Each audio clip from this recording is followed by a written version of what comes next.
हाँ, तो कैसे हैं प्यारे बच्चे आप लोग? आशा करते हैं मस्त होंगे और स्वस्थ होंगे।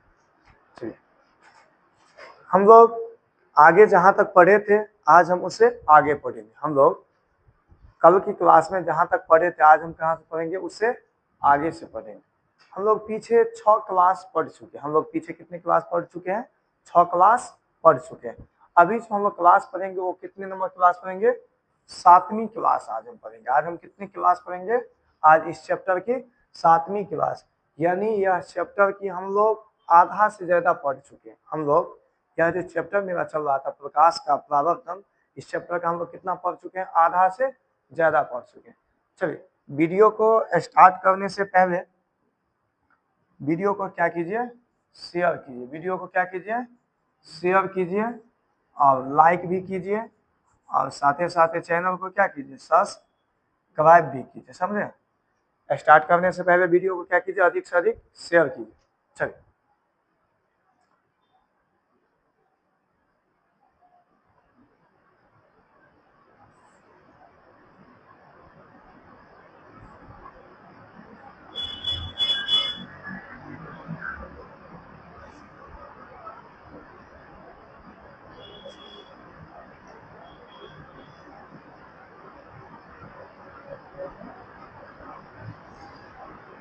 चलिए, कल हम लोग समतल दर्पण तक आपको हम बताए थे। कल हम कहाँ तक बताए थे? समतल दर्पण तक आपको हम पूरा बता चुके थे और कुछ ऑब्जेक्टिव प्रश्न भी था जिसको हमने कल बताए थे आपको। कल हम कुछ ऑब्जेक्टिव प्रश्न के बारे में भी बताए थे। चलिए, थोड़ा हम पीछे की क्लास को क्या कर लेते हैं? चर्चा कर लेते हैं। पीछे की क्लास को क्या कर लेते हैं? हम चर्चा कर लेते हैं। चलिए देखिए, पीछे की क्लास क्या था?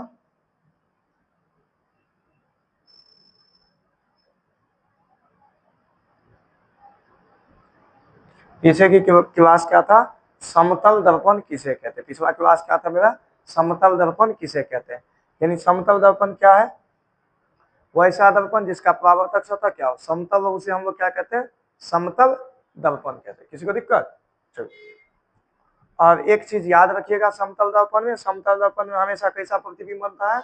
काल्पनिक प्रतिबिंब बनता है। और जब काल्पनिक प्रतिबिंब बनता है तो काल्पनिक प्रतिबिंब क्या होता है? सीधा होता है। और समतल दर्पण में जो प्रतिबिंब बनता है वो वस्तु के आकार के बराबर प्रतिबिंब बनता है। चलिए, इतना बात जानकारी के बाद हम लोग कल बताए थे आपको, हम अवतल और उत्तल के बारे में आपको कल बताए थे। जो अवतल दर्पण किसे कहते हैं और उत्तल दर्पण किसे कहते हैं। तो अवतल क्या है कल हम आपको बता चुके थे। जिसका परावर्तक सतह क्या हो? उठा हो, उसे हम उत्तल कहेंगे। और जिसका परावर्तक सतह धंसा हो, उसे क्या कहेंगे? अवतल कहेंगे। देख रहे हैं ना, इसका परावर्तक सतह क्या है? धंसा है। ये क्या हो गया? अवतल हो गया। ये क्या हो गया? अवतल दर्पण हो गया। कौन सा दर्पण हो गया? अवतल दर्पण। अब देखिए, इसका परावर्तक सतह क्या है? उठा है। तो ये कौन सा दर्पण हो गया? उत्तल दर्पण हो गया। कौन सा दर्पण हो गया? उत्तल दर्पण हो गया। चलिए, अब हम आगे देखते हैं।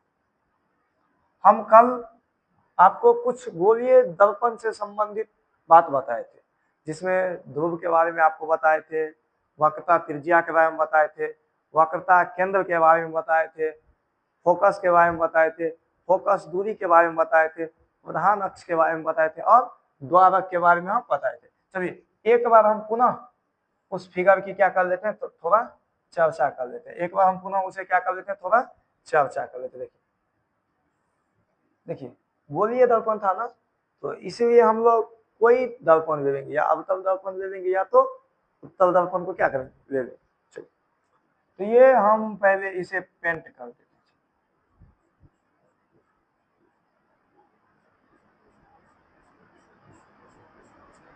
अब देखिए, अब ये जो है, ये दर्पण में तो वो एक बात याद रखिए, इस दर्पण का तो कहीं ना कहीं मध्य बिंदु होगा। इसके मध्य बिंदु को हम लोग क्या कहते हैं? ध्रुव कहते हैं। इसके मध्य बिंदु को हम लोग क्या कहते हैं? ध्रुव कहते हैं। इसके मध्य बिंदु को हम लोग क्या कहते हैं? ध्रुव कहते हैं। अब देखिए, अब ये यहाँ से एक रेखा जाए, एक रेखा जाए। यहाँ पे देखिए, इस रेखा को हम लोग क्या कहते हैं? ये जो रेखा गया, इस रेखा को हम लोग क्या कहते हैं? दर्पण को बीच से चीरते हुए गया, उस रेखा को हम लोग क्या कहते हैं? प्रधान अक्ष कहते हैं। क्या कहते हैं? प्रधान अक्ष कहते हैं। या क्या कहते हैं हम इसे? या मुख्य अक्ष भी कहते हैं। क्या कहते हैं? मुख्य अक्ष भी कहते हैं। चलिए, इसे या तो हम प्रधान अक्ष कहेंगे या तो हम मुख्य अक्ष कहेंगे। ठीक है, चलिए अब उसके बाद अक्ष, या तो हम प्रधान अक्ष कहेंगे या तो हम मुख्य अक्ष कहेंगे। अब देखिए एक चीज यहाँ पे, अब ये जो दर्पण बना हुआ है यह तो किसी खोखले गोले का बना हुआ है, ये तो एक विविध है ना, समझे? ये तो क्या है? विविध है। अब ये जो विविध है, इस विविध का तो कहीं ना कहीं क्या होगा? सेंटर होगा। देखिए जैसे कि ये क्या है? विविध है। इस विविध का क्या है? यह क्या है? सेंटर। यानी विविध के सेंटर को ही हम लोग क्या कहते हैं? यानी विविध के केंद्र को ही हम लोग क्या कहते हैं? वक्रता केंद्र कहते हैं।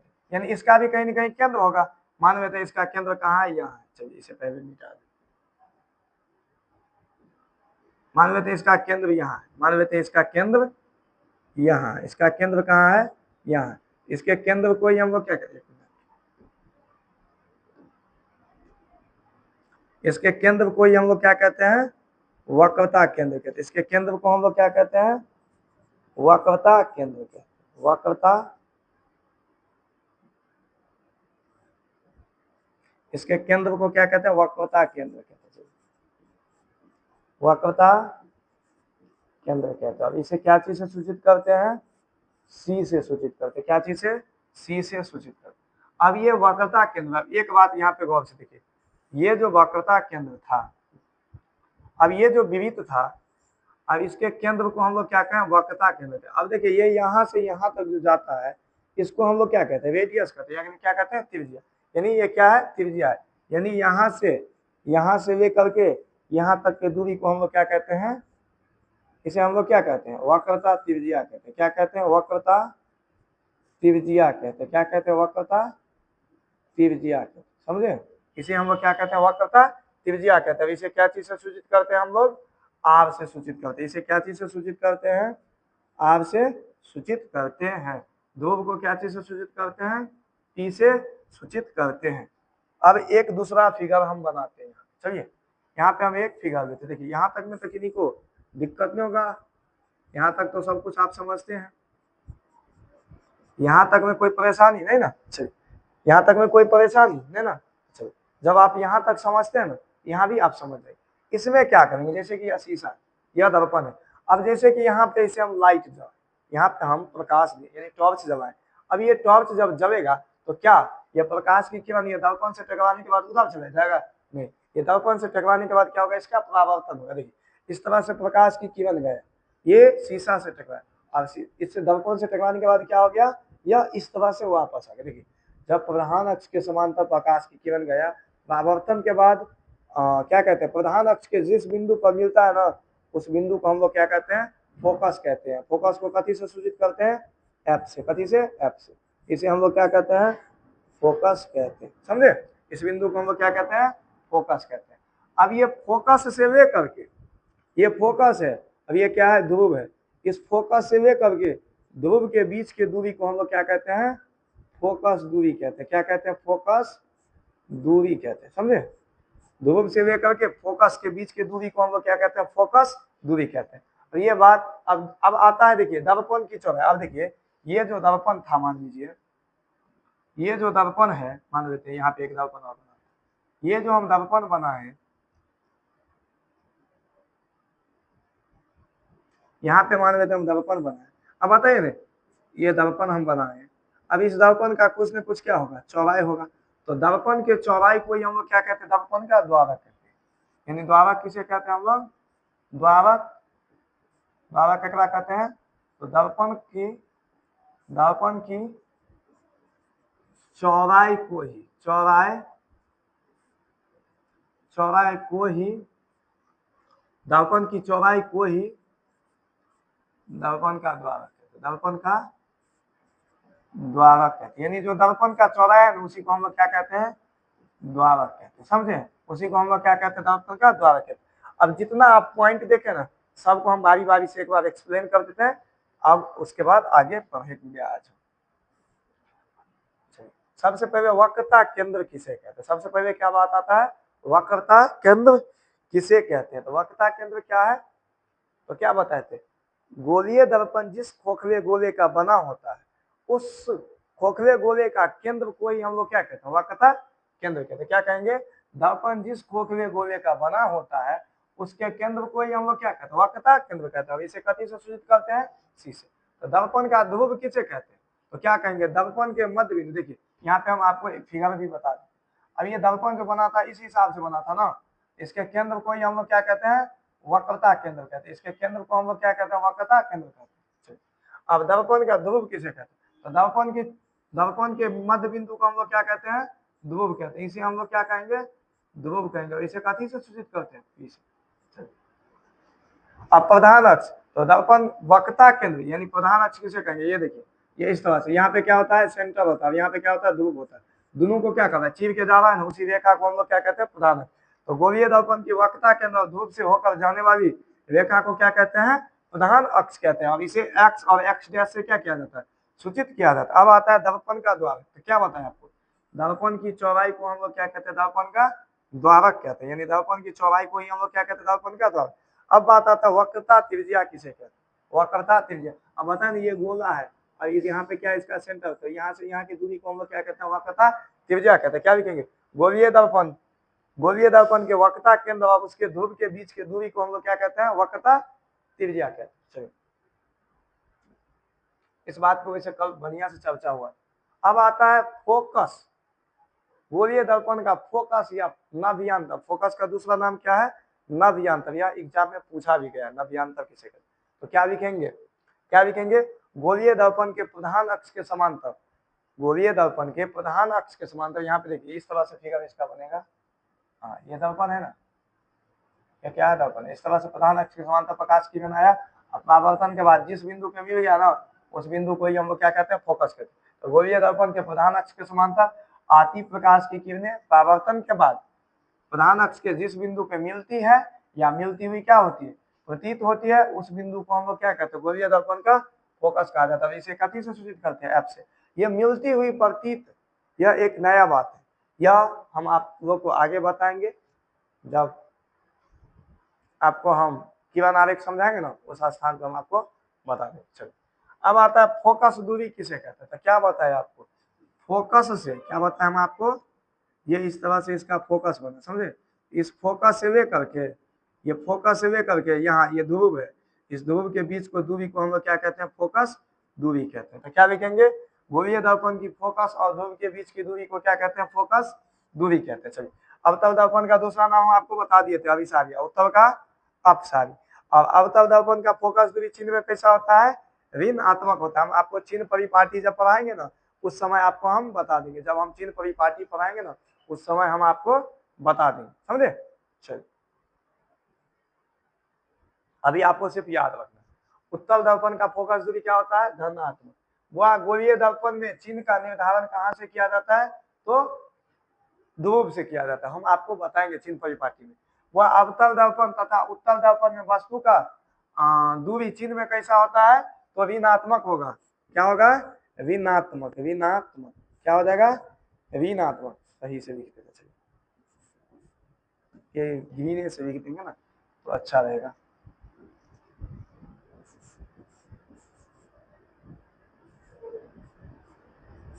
चिन्ह में कैसा होगा, ऋणात्मक। कल थोड़ा इस प्रश्न में मिस हो गया था, धनात्मक लिखा गया था, ठीक है। तो चिन्ह में कैसा होगा, ऋणात्मक। दर्पण अवतल हो या उत्तल, वस्तु का साइन जो होगा वो कैसा होगा, ऋणात्मक ही होगा। यानी वस्तु जो रहेगा वो कौन सा साइड में रहेगा, हमेशा बामा साइड में ही रहेगा। चलिए अब ये सब बात हम लोग आगे आपको बताएंगे। चलिए इसके बारे में अभी जानकारी आपको नहीं चाहिए। अब हम लोग मैनली पढ़ेंगे आखिर अवतल दर्पण को अभिसारी दर्पण क्यों कहते हैं, अवतल दर्पण को अभिसारी दर्पण क्यों कहते हैं। चलिए 1 मिनट में हम आपको याद करा देंगे, 1 मिनट में हम आपको याद करा देंगे। आपको याद करने की जरूरत नहीं, वह एग्जाम में पूछता, हुआ क्या होता है, एग्जाम में पूछता है अवतल दर्पण को अभिसारी क्यों कहते हैं। चलिए तो सबसे पहले हम लोग दर्पण बना रहे, कौन सा बनाने के लिए वो कहा, अवतल।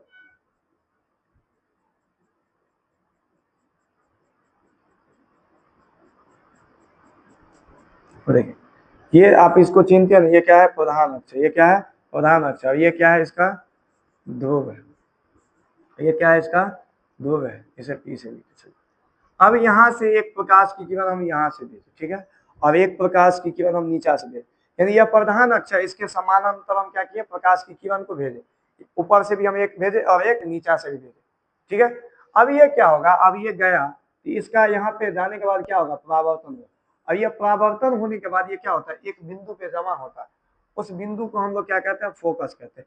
अब इधर से भी जाएगा तो ये कहाँ पे जमा होगा, एक बिंदु पे, उस बिंदु को हम लोग क्या कहते हैं, फोकस कहते हैं। अब देखिए ना, यहाँ पे आप कहीं से भी प्रकाश की किरण को भेजेंगे ना, कहीं से भी इस दर्पण पे, वो कहाँ जाके जमा होगा, फोकस। कहीं से भी आप भेजिए तो कहाँ पे जाके जमा होगा, फोकस। कहाँ पे जाके जमा होगा, फोकस। यह दर्पण हम लोग कौन सा बनाए अभी, अवतल दर्पण बनाए। कौन सा दर्पण बनाया है, अवतल दर्पण। अवतल दर्पण को अभिसारी क्यों कहते हैं, हम उसकी चर्चा कर रहे हैं। अवतल दर्पण को अभिसारी क्यों कहा जाता है ना, अभिसारी दर्पण क्यों कहते हैं, वही ना, अवतल दर्पण को अभिसारी क्यों कहते हैं, हम उसके बारे में अभी क्या कर रहे हैं, बात कर। अब हम देखते हैं एक चीज, जो अब तब क्या बताया हम अभी आपको, अब तब, अभी सभी देखिए, सब एक बिंदु पे क्या हो रहा है, जमा हो रहा है। क्या हो रहा है, यानी जितना भी प्रकाश की किरण था वो क्या हुआ, एक बिंदु पे क्या हो रहा है, जमा हो रहा है ना। क्या हो रहा है, जमा हो रहा है। क्या हो रहा है, जमा हो रहा है। अब ये जमा हो रहा है, इसको हम लोग कहते हैं अभिसरित। अभिसरित कहते हैं, अभिसरित कहते हैं, इसे क्या कहते हैं हम लोग, अभिसरित। और अभिसरित मतलब क्या होता है, अभिसरित मतलब क्या होता है, अभिसरित मतलब क्या होता है, अभिसरित से ही आया है अभिसारी। अभिसरित से ही आया है क्या, अभिसारी। क्या आया है, अभिसारी। यानी अभिसरित होता है सब उसी से क्या आया, अभिसरित से ही क्या आया, अभिसारी। अभिसरित से ही क्या आया, अभिसारी। यानी यही हम लिखेंगे, जब प्रधान अक्ष के समांतर अवतल दर्पण में प्रधान अक्ष के समांतर प्रकाश की किरण को भेजते हैं, तो परावर्तन के बाद जिस बिंदु, एक बिंदु पे क्या होता है, जमा हो जाता है। क्या होता है, एक बिंदु पे जाके जमा हो जाता है। इसीलिए अवतल दर्पण को क्या कहते हैं हम लोग, अभिसारी दर्पण कहते हैं। क्यों कहते हैं, क्योंकि सब प्रकाश की किरण क्या होता है, एक जगह पे आके जमा हो जाता है। याद करने की चीज है ये सब, नहीं ये सब समझने की चीज है। क्या लिखेंगे, जब सभी प्रकाश की किरण एक बिंदु पे क्या हो जाता है, जमा हो जाता है, इसी के कारण हम लोग क्या कहते हैं, इसी के कारण हम लोग इसे क्या कहते हैं, अभिसारी कहते हैं। इसीलिए अवतल दर्पण को अभिसारी क्यों कहते हैं, क्योंकि अवतल दर्पण में जब प्रधान अक्ष के समांतर प्रकाश की किरण आता है तो वो क्या होता है, एक बिंदु पे जाके जमा हो जाता है। इसीलिए हम लोग उसे क्या कहते हैं, अभिसारी कहते हैं। ठीक है, चलिए अब हम बात करते हैं, देखिए यहाँ पे लिखा है, यहाँ पे क्या है लिखा, देखिए अवतल दर्पण की, देखिए यहाँ पे, देखिए अवतल दर्पण के प्रधान अक्ष के समांतर आती प्रकाश की किरणें परावर्तन के बाद एक बिंदु पे क्या हो जाती है, जमा हो जाती है। इसीलिए हम लोग क्या कहेंगे, अवतल दर्पण को अभिसारी कहते हैं। बस इसका एक ही मेन चीज आपको याद रखना है, जब अवतल दर्पण में प्रधान अक्ष के समांतर प्रकाश की किरण आता है ना, तो सब किरण को क्या करता है, एक जगह जमा कर लेता है। एक जगह सब किरण को क्या कर लेता है, जमा कर लेता है। इसीलिए अवतल दर्पण को क्या कहते हैं, अभिसारी कहते हैं। समझे, इसके गुण के आधार पर इसका नाम दिया गया। अवतल दर्पण का गुण ही ऐसा है, इसीलिए इसे क्या कहा जाता है, अभिसारी कहा जाता है। अवतल दर्पण का नाम अभिसारी क्यों है, इसके गुण के आधार। क्यों कहेंगे, आपको समझ में आ गया ना, क्यों कहेंगे, जब अवतल दर्पण में जब प्रधान अक्ष के समांतर प्रकाश की किरण को भेजा जाता है, तो परावर्तन के बाद एक बिंदु पे क्या करता है, सबको जमा कर लेता है। इसीलिए अवतल को क्या कहते हैं हम लोग, अभिसारी के। अब बात करते हैं हम उत्तल की, किसकी बात करते हैं, उत्तल की। अब किसके बात करते हैं हम, उत्तल के। चलिए सबसे पहले हम उत्तल दर्पण बना लेते हैं।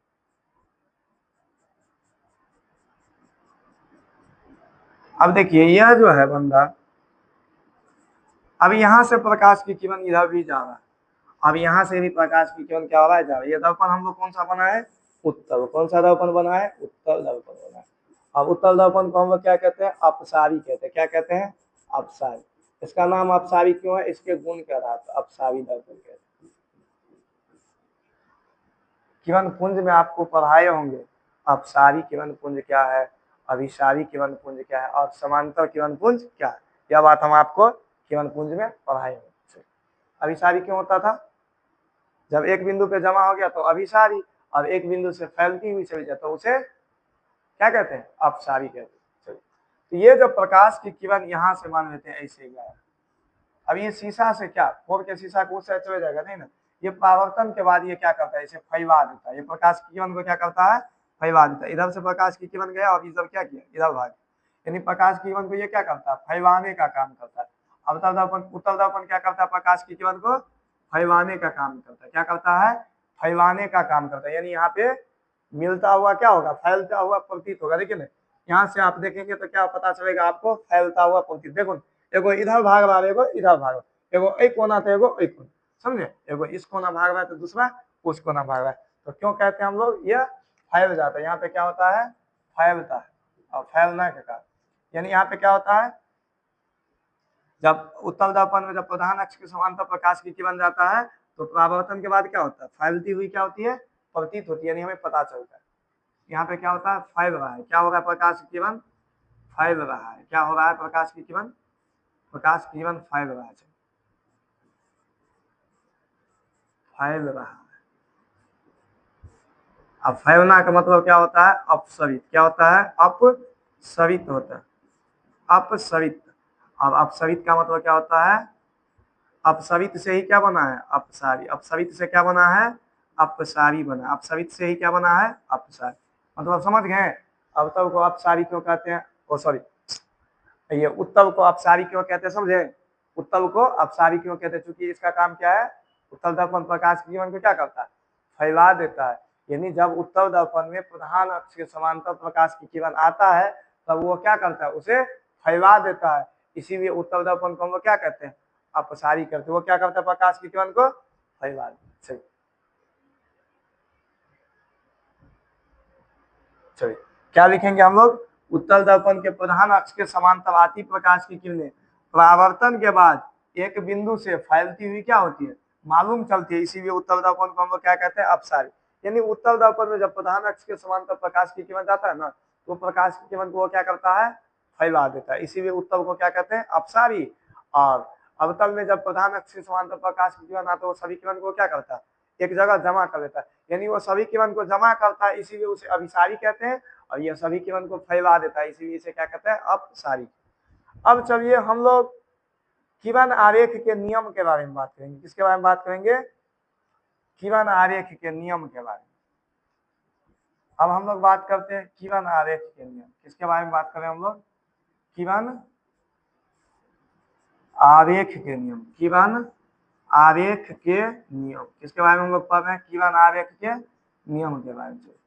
किरण आरेख के 4 नियम है। किरण आरेख के कितने नियम है, 4 नियम है। चलो अब जरूरी थोड़ी ना है तो प्रधान अक्ष के समांतर, जरूरी थोड़ी ना है जो सभी किरण प्रधान अक्ष के समांतर जाएगा, नहीं ना, तो कहीं से भी जा सकते, वही हम बता रहे हैं। किरण आरेख के कितने नियम है, किरण आरेख के 4 नियम है। कितने नियम है, 4 नियम। कितने नियम है, 4 नियम है। चारों नियम को हम लोग क्या करते हैं, बारी बारी से देखते हैं। चारों नियम को हम लोग क्या करते हैं, बारी बारी से देखते हैं, जिसमें से पहला नियम को हम लेते हैं। चलिए, जिसमें से हम लोग पहला नियम लेते हैं, या कोई हम दर्पण, हम कोई किरण आरेख के बारे में हम लोग पढ़ रहे हैं, तो अवतल पे भी काम करेगा, अब उत्तल पे, क्योंकि गोलीय दर्पण में हम लोग किरण आरेख पढ़ रहे हैं। यह दर्पण कौन सा है, आप लोग को पता होगा, भली बात ही इसे जानते होंगे। यह कौन सा दर्पण है, यह कौन सा दर्पण है, यह अवतल दर्पण है। चलिए इतना तक में परेशानी है, इतना जो अभी हम बनाए हैं इसमें आपको परेशानी है नहीं ना। अब पहला नियम हम लोग पढ़ रहे हैं, कौन सी नियम पढ़ रहे हैं हम लोग, किरण आरेख की पहला नियम। पहला नियम में जब हम प्रकाश की किरण को कहाँ से भेजते हैं, प्रधान अक्ष के समांतर भेजते हैं। ये परावर्तन के बाद फोकस से गुजरता है, कहाँ से गुजरता है, फोकस से। यह कहाँ से गुजरता है, फोकस से। पहला हम क्या किए, प्रधान अक्ष के समांतर प्रकाश की किरण को भेजे। कहाँ से भेजे, प्रधान अक्ष के समांतर भेजे। कहाँ से भेजे, प्रधान अक्ष के समांतर प्रकाश की किरण। क्या किया हम लोग, प्रधान अक्ष के समांतर प्रकाश के किरण को हम लोग क्या किए, भेजे। अभी हम प्रधान अक्ष के समांतर प्रकाश की किरण को भेजे, तो प्रधान अक्ष के समांतर भेजे तो परावर्तन के बाद कहाँ से लौटा, वो फोकस से लौटा। भेजे कहाँ से हम लोग प्रकाश की किरण को भेजे हैं, पहला नियम में हम जब प्रधान अक्ष के समांतर प्रकाश की किरण को भेजे तो वो कहां से गुजरा है, फोकस से गुजरा है। कहां से गुजरा है, फोकस से। अब ये दूसरा देखिए, अब हम दूसरा बता रहे हैं आपको, हम दूसरा बता रहे हैं। अब हम यहाँ पे क्या बता रहे हैं आपको, दूसरा। चलिए अब ये कौन सा दर्पण बना रहे हैं, अवतले बनाएंगे ना। चलिए मान लेते हैं इसका फोकस यहाँ, इसका फोकस कहाँ है, यहाँ। मान लेते हैं इसका फोकस कहाँ है, यहाँ है। मान लेते हैं इसका फोकस कहाँ है, यहाँ। अब देखिए जब हम प्रधान अक्ष के समांतर प्रकाश की किरण को भेजे तो कहां से जाके लौटा, फोकस से लौटा। और जब हम फोकस से ही प्रकाश की किरण को हम भेज दिए, जब हम फोकस से ही प्रकाश की किरण को भेज दिए तब क्या हो, जब हम फोकस से प्रकाश की किरण को भेजे तो क्या हो गया, प्रधान अक्ष के समांतर हो गया। वो क्या हो गया, जब प्रकाश की किरण को हम प्रधान अक्ष के समांतर भेजे तो कहां से गुजरा, फोकस से गुजरा। और जब हम फोकस से प्रकाश की किरण को भेजे तब कहां से गुजरा, प्रधान अक्ष के समांतर गुजरा। चलिए अब हम तीसरा किरण आरेख के नियम भेजते हैं। कितना, तीसरा। देखिए पहला हम पढ़े, जब हम प्रधान अक्ष के समांतर प्रकाश की किरण को भेजे वो फोकस से लौटा। और जब हम फोकस से भेजे तब कहां से लौटा, वो प्रधान अक्ष के समांतर लौटा। चलिए अब हम इसे भेजते हैं, चलिए सेंटर से। कहां से भेजेंगे हम लोग, तीसरा में सेंटर से। अब ये देखिए ये कौन सा दर्पण है, चलिए यह अवतल दर्पण। ये कौन सा दर्पण हम अभी बना रहे हैं, अवतल दर्पण बना। ये कौन सा दर्पण, अवतल दर्पण। मान लेते हैं ये इसका क्या है, सेंटर है। ये क्या है, इसका सेंटर है। अब जब सेंटर से प्रकाश की किरण को भेजते हैं, थोड़ा और नजदीक कर लेते हैं। मान लेते हैं ये क्या है, इसका सेंटर।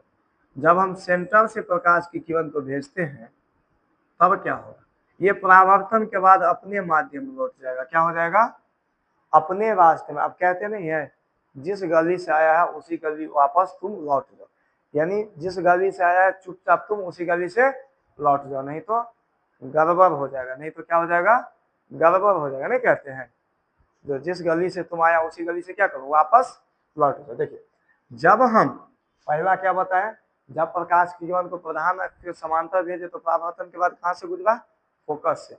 दूसरा हम आपको क्या बताएं, जब फोकस से प्रकाश की किरण को भेजे तो कहां से लौटा, प्रधान अक्ष के समांतर।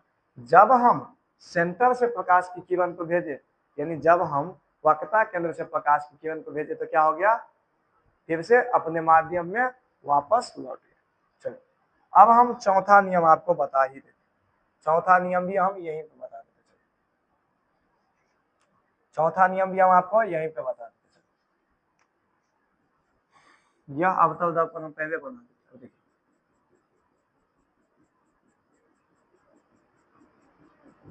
देखिए इसमें फोकस था, फोकस से प्रकाश किरण को भेज दिए, प्रधान अक्ष के समांतर भेज दिए और वक्रता केंद्र से भेज दिए। बस एक ही जगह बाकी है, वो क्या है, ध्रुव। अब हम ये क्या है यहाँ, इस पे क्या है इसका, यह क्या है, इसका ध्रुव है। ये क्या है, इसका ध्रुव है। ये क्या है, इसका ध्रुव है। चलिए अब जब हम ध्रुव पे प्रकाश की किरण को भेजेंगे, कहाँ पे, जब हम ध्रुव पे प्रकाश की किरण को भेजेंगे ना तो आपतन कोण परावर्तन कोण का क्या हो जाएगा, बराबर हो जाएगा। आपतन कोण किसके बराबर हो जाएगा, परावर्तन कोण के। यानी इस तरह से प्रकाश की किरण आया और इस तरह से क्या हो गया, लौट गया। इस तरह से क्या हो गया, लौट गया। यानी जब हम ध्रुव से प्रकाश की किरण को भेजे तो आपतन कोण किसके बराबर हो गया, परावर्तन कोण के। यानी आई बराबर आर हो गया। क्या हो गया, आई बराबर आर हो गया। यानी आपतन कोण परावर्तन कोण हो गया। चलिए इसी फिगर को आप इस तरह से देखिए, मान लीजिए यह फिगर, मान लीजिए उसी को उल्टा कीजिए। देखिए वो फिगर मान लेते हैं ये इस प्रकार होगा, वही ना होगा। देखिए उसी को हम क्या कर रहे हैं, इस तरह से। अब देखिए ये मान लेते हैं ये क्या था, इसका प्रधान अक्ष था, यानी ये अभिलंब का काम करने वाले। अब इधर से आया, ये हो गया आपकी आपतित किरण और ये हो गया आप, सॉरी, ये हो गया आपतित किरण, ये आया तो आपतित किरण, ये गया तो परावर्तित किरण। ये इसे इसे इसे इसे हो गया। आपतन कोण किसके बराबर हो गया, परावर्तन कोण के बराबर हो गया। देखिए यानी जब प्रकाश की किरण को हम जब ध्रुव से भेजते हैं तो आपतन कोण किसके बराबर हो जाता है, परावर्तन कोण के बराबर हो जाता है। और जो उसमें मेरा प्रधान अक्ष था वो किसका काम करने लगता है, अभी लंब का कार्य करने लगता है। हम यह सभी बातों को देखेंगे यहाँ पे। देखिए यह चारों बातों, गोलीय दर्पण में बनने वाला किरण आरेख के नियम क्या है बाबू? तो क्या कहेंगे, कितने नियम है? 4 नियम है। सबसे पहला नियम हम आपको क्या बताए थे? सबसे पहला नियम क्या बताए थे? जब प्रधान अक्ष के समांतर प्रकाश की किरण आता है, क्या बताया हम सबसे पहले बताए? जब प्रधान अक्ष के समांतर प्रकाश की किरण आता है तो क्या होता है?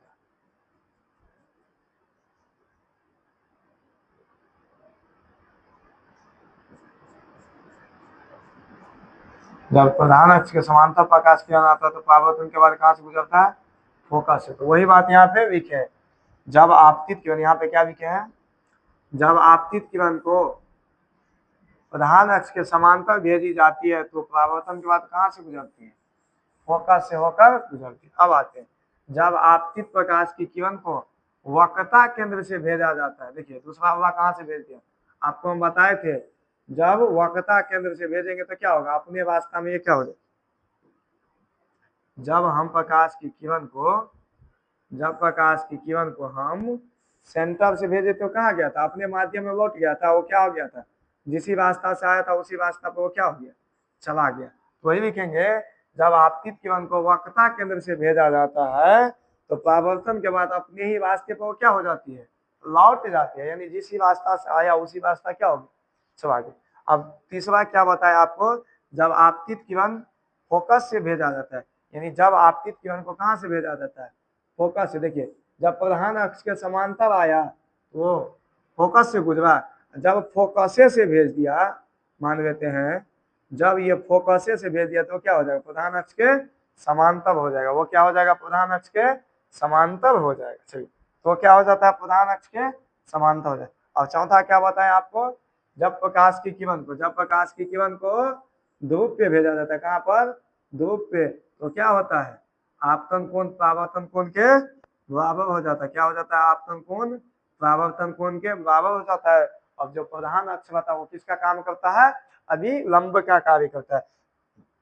जब प्रकाश की किरण को ध्रुव से भेजा जाता है तो आपतन कोण किसके बराबर होता है? परावर्तन कोण के बराबर होता है। अब इसमें जो प्रधान अक्ष था वो किसका काम करने लगता है? अभी लंब का काम करने लगता है। अब इसी चीज को हम यहाँ पे आपको एक बार फिर से बताते हैं। अब देखिए यहाँ पे लिखेंगे हम लोग किरण,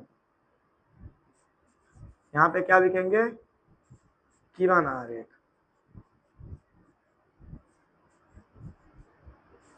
और यहाँ पे कहां से गुजरता है?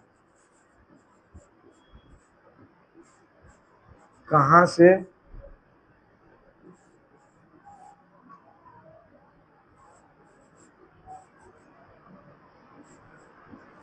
कहां से गुजरता है? चलिए, यह दो बात हम पहले आपको हम लिख दी। अब ये हम चारों बात को हम बारी बारी से क्या कर रहे हैं? आपको लिख लिख के हम आपको समझा दें। सबसे पहला हम आपको क्या बताएं? सबसे पहला हम आपको बताएं प्रधान अक्ष के समांतर प्रकाश की किरण को भेजे। क्या बताएं हम लोग? प्रधान अक्ष के समांतर। पहला प्रकाश की किरण को हम कहां से भेजे थे? प्रधान अक्ष के समांतर। वो कहां से गुजरा था? कहां से गुजरा था? फोकस से। कहां से गुजरा था? फोकस से गुजरा था। कहां से गुजरा था? फोकस। अब दूसरा हम नियम आपको क्या बताए थे? जब फोकस से, जब फोकस से प्रकाश की किरण को भेजते हैं तब क्या होता है? यानी किरण आरेख, मतलब यहाँ पे लिख देते हैं किरण भेजते हैं, किरण भेजते हैं, किरण भेजते हैं। यहाँ पे क्या लिखते हैं? हम किरण भेजते हैं। वहां पे लिखते हैं कहां से गुजरता है। यानी हम किरण को भेजते हैं तो वो कहां से गुजरता है। ठीक है, तो पहला क्या होता है? जब प्रधान अक्ष के समांतर किरण को भेजते हैं तो वो कहां से गुजरता है? फोकस से गुजरता है। जब हम फोकस से प्रकाश की किरण को भेजे तो कहां से लौटेगा? प्रधान अक्ष के समांतर। कहां से लौटेगा? प्रधान अक्ष के समांतर गुजरेगा। कहां से गुजरेगा? प्रधान अक्ष के समांतर। कहां से गुजरेगा? प्रधान अक्ष के समांतर। प्रधान अक्ष के समांतर गुजरेगा। कहां से गुजरेगा? प्रधान अक्ष के समांतर। चलिए, अब हम एक चीज और आपको बताए थे, तीसरा नियम बताए थे। तीसरा नियम क्या बताए थे हम आपको? वक्रता केंद्र से, क्या बताए थे, वक्रता केंद्र से। वक्रता, जब हम वक्रता केंद्र से प्रकाश की किरण को भेजते हैं तो क्या होता है, अपने रास्ते में लौट जाता है। अपने रास्ते में क्या हो जाता है, अपने रास्ते में लौट जाता है। क्या हो जाता है, लौट जाता है। अपने रास्ते में क्या हो जाता है, लौट जाता है। कहां से गुजरता है, अपने रास्ता से गुजर जाता है। अपने रास्ते से क्या हो जाता है, गुजर जाता है।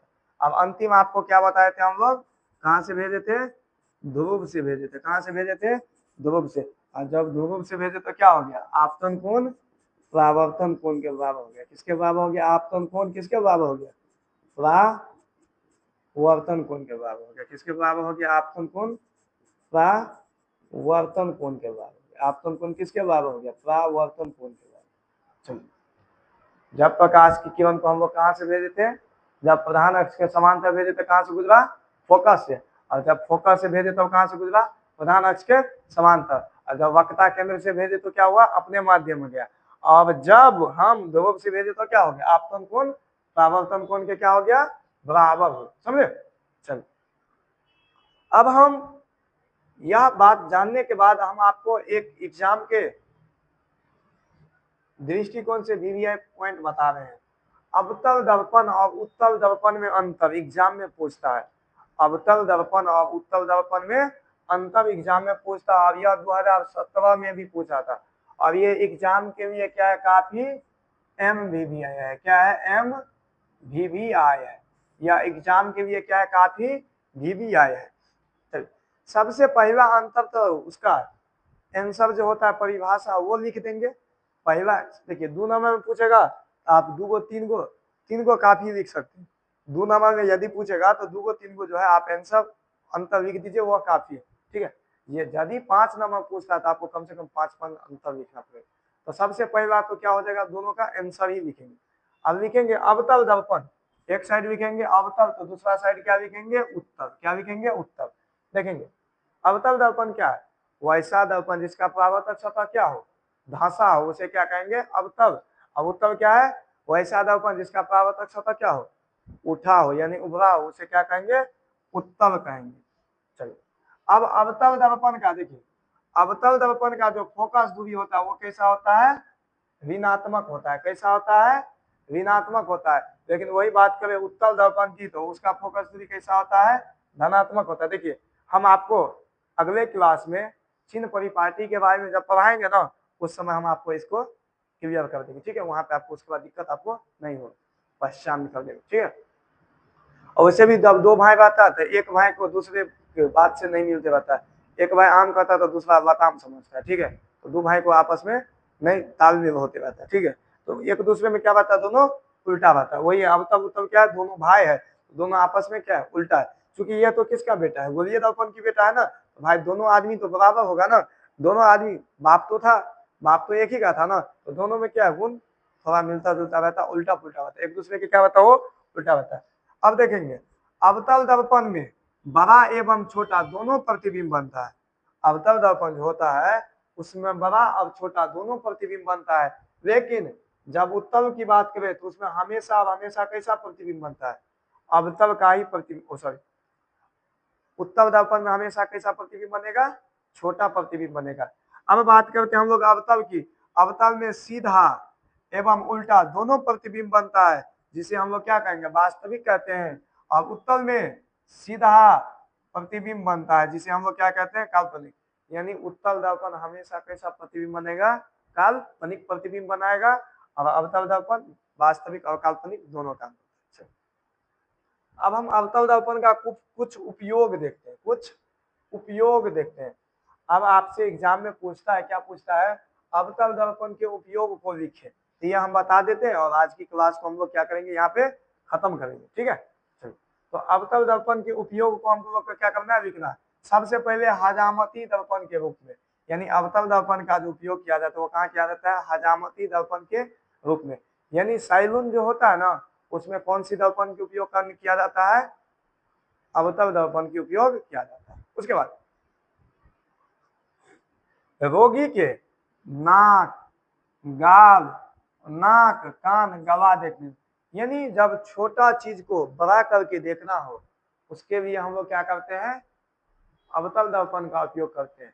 अब अवतल दर्पण क्या करता है, छोटा चीज को क्या करता है, बड़ा करके दिखाता है। बड़ा करके वो क्या करता है, दिखाता है। छोटा चीज को वो क्या करता है, बड़ा करता है। तो हजामती दर्पण के रूप में देखिए, वैसे तो सैलून सब में यही समतल दर्पण लगा देता है जो हम लोग घर में यूज करते हैं। वैसे आप बढ़िया सैलून में जाएंगे, प्रोफेशनल सैलून सब में, उस समय अवतल दर्पण लगा देता है। तब ना आपका जब दाढ़ी छोटा छोटा रहेगा ना, जब आप केस छोटा उटा रहेगा ना, छोटा छोटा केस रहेगा ना, आप जब सैलून में जाएंगे ना, आपका मन होगा तो थोड़ा बना लेते हैं हम भी, यानी बड़ा बड़ा वहां पे आपका केस, यहाँ पे छोटा छोटा है ना, वहां पे क्या बड़ा बड़ा केस दिखेगा। चलिए, अब सोलर कुकर में भी किसका उपयोग किया जाता है, अवतल दर्पण का। आपसे एग्जाम में क्वेश्चन पूछेगा, जो हजामती दर्पण के रूप में अवतल दर्पण का उपयोग क्यों किया जाता है, हम आपको यह अगले क्लास में बताएंगे। आपसे पूछेगा सोलर कुकर में अवतल दर्पण का उपयोग क्यों किया जाता है, हम आपको आगे बताएंगे।